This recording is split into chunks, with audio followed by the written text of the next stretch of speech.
ஓ முருகா, வெற்றிவேல் முருகா, எனது அன்பு பிள்ளையே, நான் ஆசைப்பட்டது எதிர்பார்க்கிற போது கிடைக்கவில்லை, நான் எதிர்பார்த்தது நடக்கவில்லை என்பதுதானே உன் மனக்குமுறலுக்கு காரணமாக இருந்தது.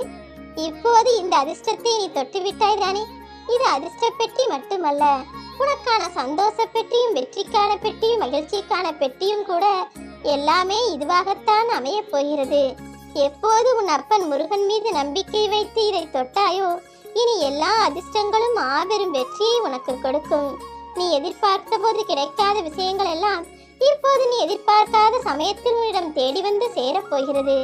நீ தேடி தேடி அலைந்ததெல்லாம் இப்போது தானாகவே உன்னை தேடி வரப்போகிறது என் செல்வமே. இந்த உலகில் எதை ஆசைப்பட்டாலும் எல்லா மனிதர்களாலும் எதையும் எளிதாக பெற்றுவிட முடியாது.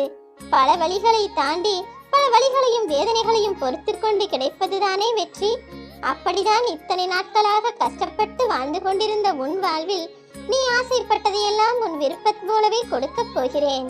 நீ கேள்விப்படக்கூடிய விஷயம் எதுவாக இருந்தாலும் அதை கண்மூடித்தனமாக அப்படியே நம்பிவிடாதே. ஏனெனில் யார் எதை சொன்னாலும் அதில் இருக்கும் உண்மையை அறிந்து பிறப்பதற்காகத்தானே, அறிந்து புரிந்து நடந்து கொள்வதற்காகத்தானே உனக்கு மதி என்ற ஒன்றை நான் கொடுத்திருக்கிறேன்.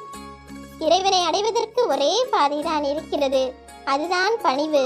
மற்ற மனிதர்கள் யார் எதை சொன்னாலும் பெரிதாய் கண்டுகொள்ளாமல் நீ பணிவோடும் துணிவோடும் உன் வேலைகளை செய்து கொண்டே இருந்தால் கூடிய விரைவில் உனக்கான வெற்றியை நீ பெற்றுவிடுவாய் என் செல்வமே. மனிதர்களுக்கு எப்போதுமே இரண்டு பிறவிகள் இருக்கிறது. ஒன்று, முதலில் பெற்றோர்களிடம் இருக்கும்போது ஒரு பிறவி, அதற்கு பிறகு அந்த குழந்தைகள் பெற்றோர்களாக மாறுவார்கள் அல்லவா, அது இரண்டாவது பிறவி. எந்த பிறவியில் நீ சந்தோஷமாய் இருக்கிறாய் என யோசித்து பார்த்தால், முதல் பிறவியில் உன் பெற்றோர்களுடன் இருந்தபோதுதான் உனக்கு ஆனந்தமும் மனநிறைவும் நிம்மதியும் இருந்திருக்கும். ஏனெனில் அந்த சிறு வயதில் தானே உனக்கு எந்த கவலையோ பொறுப்போ கடமையோ இல்லாமல் நிம்மதியாக வாழ்ந்து கொண்டிருந்தாய். ஆனால் இப்போதெல்லாம் அதை செய்ய வேண்டும், இதை செய்ய வேண்டும், அங்கே போக வேண்டும், அவர்களுக்கு இதை கொடுக்க வேண்டும், பிள்ளைகளை வளர்க்க வேண்டும், அவர்களை படித்து ஆளாக்க வேண்டும், அவர்களுக்கு கல்வியை கொடுக்க வேண்டும், குழந்தைகளை பத்திரமாய் வளர்க்க வேண்டும், அவர்கள் ஆசைப்பட்டதை எல்லாம் வாங்கி கொடுக்க வேண்டும் என எவ்வளவு பொறுப்புகள், எவ்வளவு கடமைகள், எவ்வளவு வெற்றிகள், எவ்வளவு தோல்விகள், எவ்வளவு துன்பங்கள், எவ்வளவோ துயரங்களையும் தோல்விகளையும் அவமானங்களையும் சந்தித்து கொண்டுதானே மனிதர்களின் வாழ்க்கையே வாழ வேண்டியதாக இருக்கிறது. மறுபடியும் மீண்டும் அந்த குழந்தை பருவத்திற்கு போய்விடலாமா என உன் மனம் என்னதான் ஆசைப்பட்டாலும் கூட அதை அடைவதற்கு எந்த வழியும் இல்லாமல் தானே அத்தனை பொறுப்புகளையும் பாரமாய் சுமந்து கொண்டிருக்கிறாய். ஒரு சில சமயங்களில் இந்த குடும்ப பொறுப்பு என்பது சுலபமான சுமையானதாக சந்தோஷமானதாக இருந்தாலும் கூட ஒரு சில சமயங்களில் கஷ்டத்தையும் வருத்தத்தையும் வேதனையும் தான் கொடுக்கிறது என்பதை உன்னால் மறுக்க முடியாது என்பது எனக்கு தெரியும். எது எப்படி இருந்தாலும் சரி, நீயும் உன் குடும்பமும் இனி சந்தோஷமாக இருக்கும்படி உனக்கான அதிர்ஷ்டத்தை கொடுக்க நான் தயாராகிவிட்டேன். இனிமேல் உன் வாழ்வில் எதுவுமே தவறாக நடக்காது. அதே போல உன்னை தவறாக பேசுபவர்களையும் உன்னை தவறாக புரிந்து கொண்டவர்களையும் பற்றியும் நீ தவறாக யோசிக்க வேண்டாம். இந்த உலகில் இருக்கக்கூடிய ஒவ்வொரு மனிதர்களின் மனநிலையும் வெவ்வேறானதுதானே.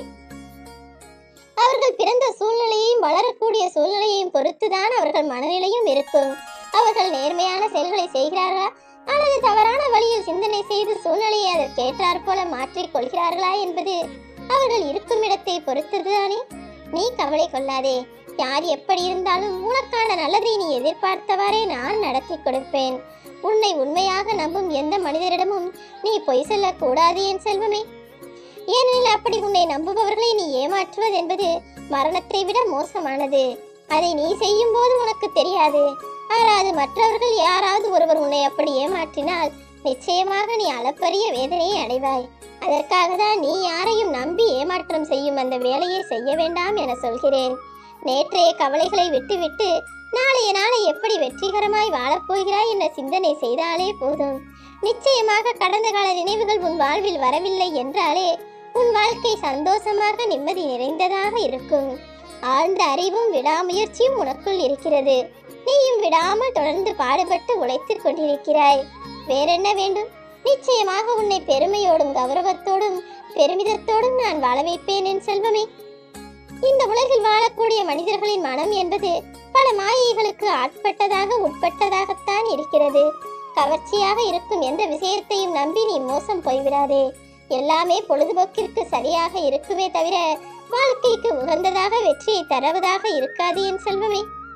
சிலவற்றை இருக்கும் வரையிலும் ஏற்க கசக்கக்கூடிய உன் மனம் அதை இழந்த பிறகு ஏங்கி தவிக்கும் என்பதை புரிந்து கொண்டு உனக்கு கிடைத்த உறவுகளாக இருந்தாலும் சரி, உனக்கு கிடைத்த விஷயங்களாக இருந்தாலும் சரி, அதை அப்படியே மனதார ஏற்றுக்கொள். உடலை வருத்தி விரதம் இருக்க வேண்டுமென நான் எந்த மனிதர்களிடமும் யாரிடமும் எதையும் எதிர்பார்ப்பது கிடையாது. அதற்கு பதிலாக எந்த உயிரையும் நீ துன்புறுத்தாமல் எல்லாருக்கும் எல்லா மனிதர்களுக்கும் நல்லதை செய்யக்கூடியவனாக இருந்தாலே அதுவே நீ எனக்கு செய்யக்கூடிய பேருதவி.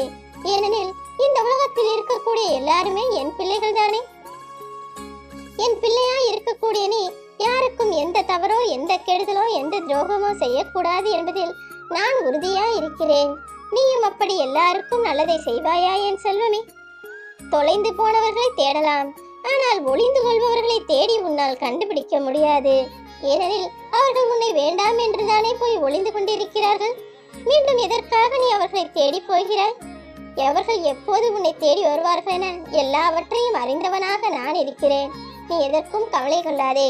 உன்னை விட்டு விலகி போன விஷயமாக இருந்தாலும் சரி, உன்னை விட்டு வெறுத்து ஒதுங்கி போன மனிதர்களாக இருந்தாலும் சரி, சரியான நேரத்தில் எல்லாரும் உன்னை தேடி வருவார்கள்.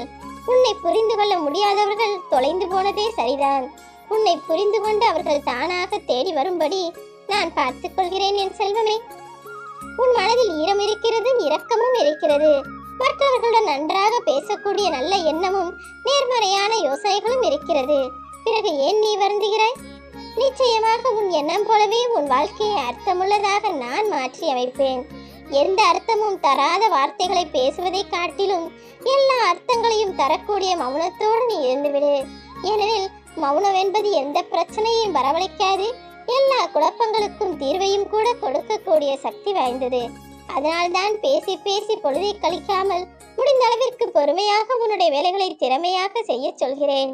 உனக்காக 1000 உறவுகள் இருந்தாலும் கூட உன் வாழ்வில் வரும் எல்லா கஷ்ட நஷ்டங்களையும் இன்ப துன்பங்களையும் நீ தனியாகத்தானே அனுபவித்து வாழ வேண்டும். அவரவர் வாழ்க்கையில் எதை செய்கிறார்களோ அதை பொறுத்துதான் அவர்களுக்கு வெற்றியும் தோல்வியும் கிடைக்கும் என்பதை தெளிவாக புரிந்து நடந்து கொள். உண்மையான உழைப்பு உனக்குள் இருப்பதால் தான் இந்த உலகத்தையே நீ ஆளப் போகிறாய். நல்ல மனமும் குணமும் உனக்கு இருப்பதால் தான் உனக்கான விஷயங்களை எல்லாம் செய்து கொடுக்க நான் வந்துள்ளேன். இனி எல்லா அதிர்ஷ்டமும் உன் வாழ்வில் வந்து சேரும். நீ நினைத்ததெல்லாம் உடனே நடக்கும்படியும், நீ என்னிடம் ஆசைப்பட்டு கேட்டதெல்லாம் உடனே உனக்கு கிடைக்கும்படியும் இந்த அதிர்ஷ்டத்தை உனக்கே வாரி வழங்கிவிட்டேன். இனி எல்லாமே உன் மனம் போல உன் வாழ்வில் நல்லதாகவே நடக்கும். உன்னுடைய தனிமை கூட இனிமையாக மாறும்படி உனக்கான சந்தோஷங்களை எல்லாம் நான் வாரி வழங்கப் போகிறேன். நீ செய்த நன்மையின் காரணமாகவே உன் வாழ்க்கை என்பது அழகான பொக்கிஷமாக மாறப்போகிறது. இனி எல்லா சந்தோஷங்களையும் சகல செல்வங்களையும் சகல ஐஸ்வர்யங்களையும் பெற்று எந்த குறையும் இல்லாமல் நிறைவாய் நீ வாழப் போகிறாய். இப்போதே நான் உன்னை ஆசீர்வதித்து விட்டேன். ஓ முருகா.